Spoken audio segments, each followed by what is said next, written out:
What's up, guys? Today we are watching another World of Warcraft video. This is titled Zul'jin Did Nothing Wrong. Zul'jin? I think that's Zul'jin. By Platinum WoW. Yeah, I believe this is the second part to the last video I watched.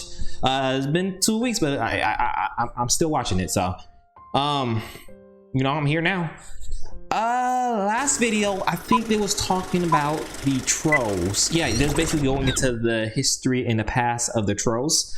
Basically the trolls, they were a mighty force to be reckoned with, and basically things went down and someone freaking killed everyone. A nuke went off and it wiped out all the trolls. For the most part, that's what I mainly remember. Now, I hope this is the second part. I watched a little clip and he said my last video was, this is the video after the last video we watched. So I'm assuming this is part 2. He just didn't title it part 1 and part 2, I'm guessing. So I don't know 100% if this part, if this is the wrong video, my apologies, but let's get into it. In my last video, I said that the next video would be about every troll tribe and their unfortunate fate. But when doing research, just blew my freaking I came eardrums to the out. conclusion that the Amani and their leader Zul'jin needed their own video. Amani history is filled with brutal wars, crushing defeats, and valiant attempts at defending their own Wait, rewind it. Throughout Amani history, they've tried to preserve their home from knife-eared Wait a minute. Amani and their leader Zul'jin needed Okay. fate. But when doing research, I came to the conclusion that the Amani and their leader Zul'jin needed their own video. The Amani history is filled with leader brutal Zul'jin. wars, crushing defeats, and valiant attempts at defending their own lands. All throughout Amani history, they've tried to preserve their home from knife-eared, prissy little elves and their allies. He does not like Zul'jin elves. himself embodies the trolls' fanatical vengeance for the elves. A vengeance that was completely justifiable. The forests of Lordaeron are Amani lands. Other races are just living in it.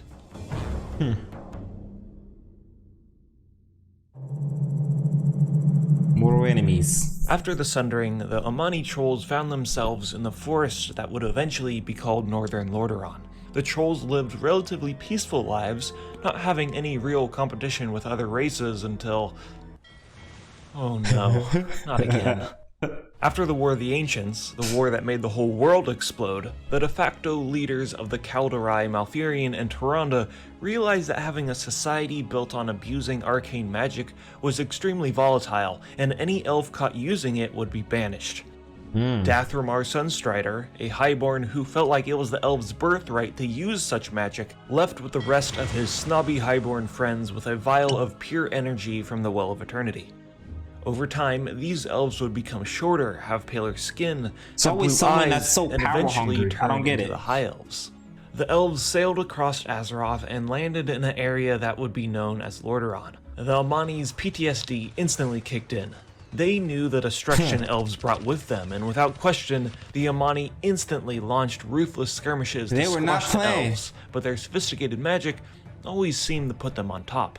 These skirmishes fostered an intense hostility between the races that would continue for the next thousands of years. Eventually, the elves established themselves in the lands of Quel'Thalas and built Silvermoon City, right on top of the ancient troll ruins the Amani held sacred, which only strengthened the animosity between the two races. The elves also created the Sunwell, a pool of infinite magical arcane and light power that they could feed off of. But the elves, they learned their lesson from last time. The last font of limitless power attracted the Burning Legion that ultimately destroyed their society. So, the High Elves of Quel'Thalas set up rune stones around their city that... You know what? Let me just have an elf explain what these stones do. I bought a whole bunch of shungite rocks. Do you know what shungite is? No, not Shugnite. I think he's locked up in prison. Talking shungite. It's a 2 billion year old like rock that protects against frequencies and unwanted frequencies that may be traveling in the air. That's my story. I bought a whole bunch of stuff, put them around the La Casa, little pyramids. Not only did these stones shroud the use of the High Elves' magic, but it Doctor? also weakened the I don't Amani know the witch dude. doctors in their Don't vicinity. barely remember his name. The It's superstitious he's trolls a were streamer. frightened by these unusually powerful stones and remained in the forests of Lordaeron, preferring to attack the High Elven convoys I didn't know he rather played than World of launch a Warcraft. full-scale war. The Amani Golly. continued to remain a thorn in the elves' side for the next thousands of years, never letting them forget who claimed these lands in the first place. Chapter 2, the Troll The War. tenacity of the Amani caught the attention of one of their old allies. The Zandalari saw potential in the forest trolls. Their bloodlust and willingness to wage war against the enemies of the trolls would be exactly what they need if they ever wanted to become the once great empire they used to be. Although the Amani had persistence, they lacked significant leadership and magical empowerment. A savage troll by the name of Jintha was named the warlord of the Amani, and almost instantly warbands were pushed forward towards the kingdom of Quothalas and empowered by the Loa gods they worshipped. The High Elves quickly realized that they were in big trouble and needed to find their own They're aid in shaking. return. At this point, an Terrified. Asterian Sunstrider, son of Dathermar Sunstrider, was the leader of Quothalas and traveled down to the human kingdom of Earthor. It was obvious that once the trolls were done sieging the elves, they'd bring their rampage to the humans. So in exchange for the humans' aid, Sunstrider promised to train exactly 100 humans in the ways of magic. King Thoradin agreed, and at first the humans were quite clumsy learning this new power, but Dang! Oh my god, my kitty, no! Humans always gotta it's kill clear someone. they had a like- natural affinity for it. The mages They're prone remained to in the kill. human capital of Strom, while 2,000 soldiers pushed into the Amani lands to coax them into their trap. Little did Jintha know, he was playing right into it. The berserking trolls turned on a dime and pushed the humans all the way back to the Alterac Mountains, while the elves of Quothalas followed closely behind and nipped at their heels. Ooh. The humans stopped their retreat at the base of the Alterac Mountains, fortifying in preparation to launch their secret weapon. The Amani thought victory was in their grasp, but little did they know, they were already dead. Darn shame.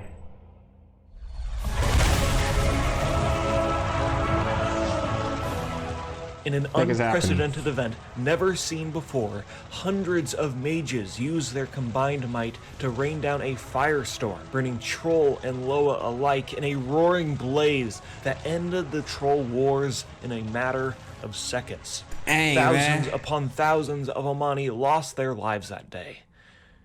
The trolls that survived the inferno quickly broke ranks and were hunted like game in the forests that they lived in first. My bad, my bad. The forests they called home thousands of years before any elf or human even existed. The Amani's bitter hatred for the outside world grew 10 times that day, and it would take another 2,000 years for them to retaliate once again. Trolls really are the underdog. They're done dirty. They're just been done dirty. Out of the 2 videos I've watched, Over the next thousands of years, the elves' influence continued to expand. The Amani continued playing the role of the boogeyman in the forests, but a new leader that rose to power reinvigorated the tenacity of the tribe once again. His name was Zul'jin. I like the This music, warlord's man. raids on elven villages became infamous. The Amani raiding parties would zerg through elven villages, destroying everything in their path before Dang. they could even retaliate. These battles were decisive victories for the Amani, but it was no way to win a war. Zul'jin believed the annihilation of the elves centered around the destruction of the Sunwell. In order to destroy the Sunwell, he'd need to figure out how these runestones around their city worked. There was only one way to get this information. I can't believe I'm beginning this dude's Good name. I used to hear it all the old-fashioned time. It's like interrogation. Dr. something. Dr. Zul'jin Stone? captured Nah, that's a show. Lorthamar, What the Lady crap? Leadrin, and 2 other elves whose names are not important, and put them in a torture chamber and filled it with hallucinogenic smoke to blur their sense of reality.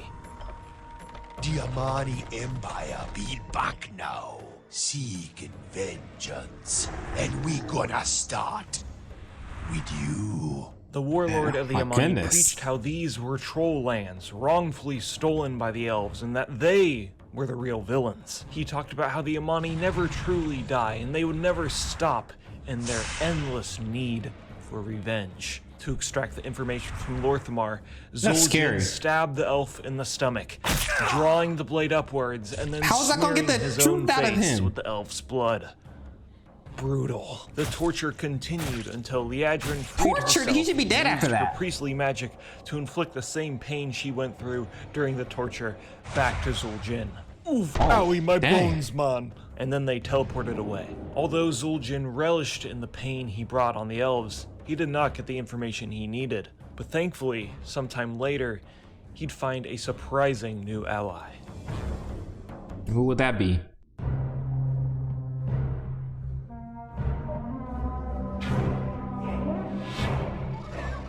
In the south of the Eastern Kingdoms, a new faction called the Horde rampaged across the lands. This new orcish threat was a force to be reckoned with, and although they had not been on Azeroth for long, they fostered the same hatred the Amani had for the elves and humans alike. Zul'jin was captured by humans and placed in an internment camp, but was freed by Orgrim Doomhammer, the war chief of the Horde at the time. The two sparked an alliance, but for Zul'jin's aid, he had one condition. The only way the Amani would join the Horde is if the High Elves were annihilated. Zul'jin's fanatical need for vengeance would never be quenched until he bathed in elven blood, and he Zul'jin's held a King psycho. Astarion's head in his hands and forced him to watch his city be scorched in flame, just He's like headless. how I don't his think he's watching defenseless anything. brothers That's- burned in the Troll Wars all those years ago. Oh wow, that's a lot of hate he got. Dude, chill out. That's what I'm saying. The Horde's plan was to originally just attack the capital of Lordaeron. The Amani seemed like a very powerful ally they could not ignore, so they helped Zul'jin in his struggle against the High Elves. Zul'jin guided the Horde forces up north through the Eastern Kingdoms, rallied his Amani warbands, and quickly started their conquest on Quel'Thalas. Gul'dan and his warlocks studied the magic behind the runestones that protected the city and severely weakened their power, which greatly helped the Horde in the battle. You guys make me sick! Make me sick! It's pathetic game design, thinking, and balance. Huh? Alright. The High Elves in turn called upon the aid of the Alliance, and the war raged on at the gates of Quel'Thalas, until the cunning elves harnessed the power of the Sunwell to unleash a spell not seen since the Great Sundering. That is the Plot Armor Barrier. The Plot Armor Barrier created okay. an impenetrable shield that stopped the Horde from advancing at all.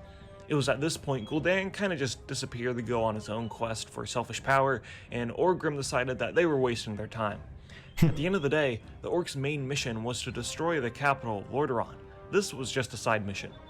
And despite Zul'jin's protests, the Orcs left and did just that, and the Amani were left to their own devices once again. This was the closest the Amani ever got to victory, so they continued to fight on despite lacking in numbers.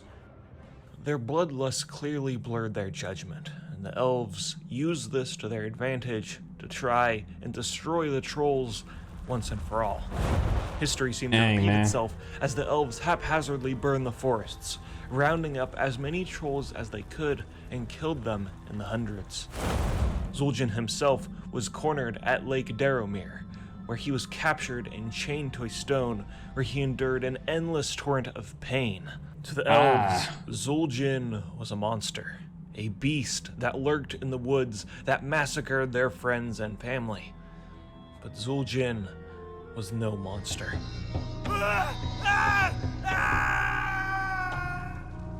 In order to escape, Zul'jin had to pay the ultimate price and cut off his own arm and escaped into the forest.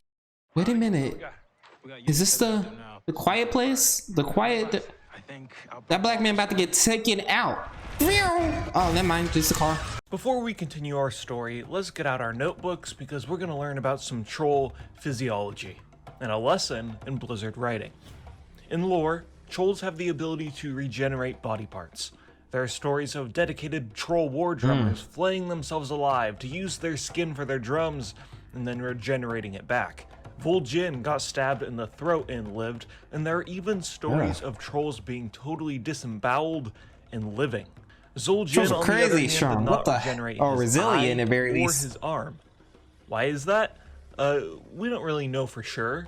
We know that if trolls' body parts are cauterized, it doesn't grow back, but that never happened to him. I and some others like to think that the reason he never grew his arm or his eye back is by choice, to give his warbands a symbol of hatred for the elves. A physical representation of what they took from the trolls. Does that make practical sense to command an army with one eye and one arm? No. But is it badass? That's really cool. Hell yeah. So let's continue.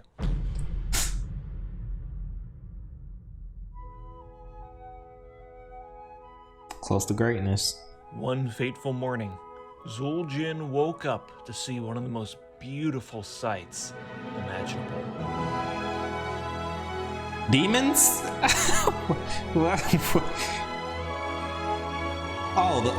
They getting taken out by Truly, demons. This was one of the most poggers Or the undead. I don't know moments what the heck in is going on. Amani history, and they weren't even involved. Apparently, Oh, my bad. one of the High Elves' own people betrayed them, disabled the plot armor barrier, and Oh, Arthas no. and his Scourge armies sieged the elves to use the Sunwell to resurrect Kel'Thuzad. That's a long story for another time that we can I want to talk hear about it. later. The point is, 90% of the elves died that day. Let me say that again. 90%? 90%. Oh, yeah, crap. that is good.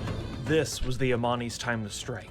Boats set sail to the Isle of Quel'Danos to claim the Sunwell in the name of the trolls, and then it was blown up, killing all the trolls, and that combined with the devastating defeat the What? Amani had in the Second War beforehand kind of stopped them from really doing anything to capitalize on this devastating defeat that the elves went through. After this event, the elves were renamed into the Blood Elves. They used fell energies to help reconstruct Silvermoon after their devastating loss, and that fell radiation made them have green eyes. In the forests, Zul'jin paced back and forth in frustration. The Amani needed something, anything, to muster the strength to squash these elves once and for all in their weakened state. What you got on what? In comes Hex Lord Malacross, a witch doctor who offered Zul'jin aid in the form of a quote-unquote dark power.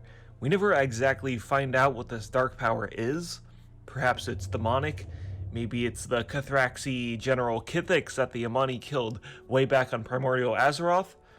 But you know what I think it is, though? It's Blizzard propaganda. That's right, Blizzard propaganda to make the Amani seem like the bad guys when truly they're just trying to defend their own lands. The Amani adopted this quote-unquote dark power and grew until the events of TBC, when the Zul'man raid was open to players. This was also another big moment because this is when the Blood Elves joined the Horde. You know, the only outsiders they ever allied with in their existence. Another strong reason to hate everybody around them. And I think we know where this story ends. Players I don't. charge in the Zul'man, kill every troll in sight, and Zul'jin's valiant attempt to restore pride back in the Amani is ended. Maybe me, Oh. fool. But the Amani Empire never gonna die.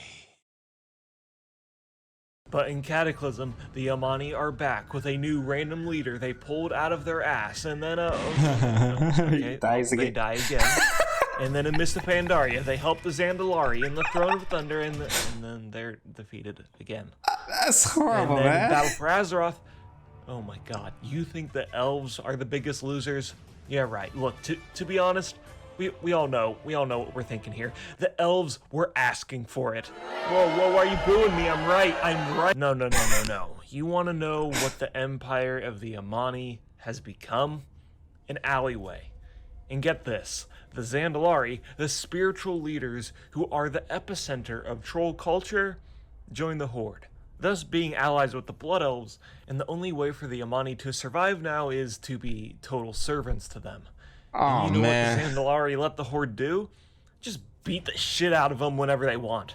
There is literally a world quest where you just roll into the Amani alleyway, beat the crap out of their disciples of the Loa, and then leave. The story of the Amani is just one of many troll downfalls, because there are 1, 2, 3, 4, 5, 6, 7, 8 other troll dungeons and raids all throughout Warcraft's history where you, as the player, kill them all. Look at you, you monster. Look, I feel so look, bad you for made Zul'jin trolls. cry. How do you sleep at night? Nobody sadder than me. So they're portrayed as these bad, evil people. But if you look at it from a different perspective, you can see that they aren't actually that bad. Often, but follow me on Twitter. You can get exclusive content like this.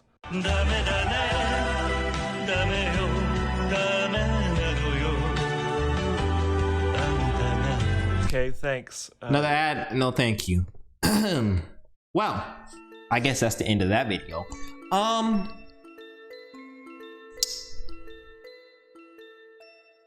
What was that other thing he mentioned back in? He said something. He said he wasn't going to get into it, and I said I wanted him to. What did he say? I don't know. I definitely want to see more of his videos. That dude, he's freaking hilarious. So I guess that's the trolls. Oh man, I feel so bad for trolls, man. I feel so bad. I don't know the entire. I'm not a expert of World of Warcraft, but from what I'm hearing so far, trolls is just down bad. Okay. It's all right though. It's all right. That's the end of the video. Hope you guys enjoyed it. Leave a like if you enjoyed it. Subscribe for more, and comment down below for any other videos you would like me to see, to react to. Maybe there's another part, another thing you want me to watch. Oh, World of Warcraft. And with that being said, I will catch you guys in the next one. Goodbye.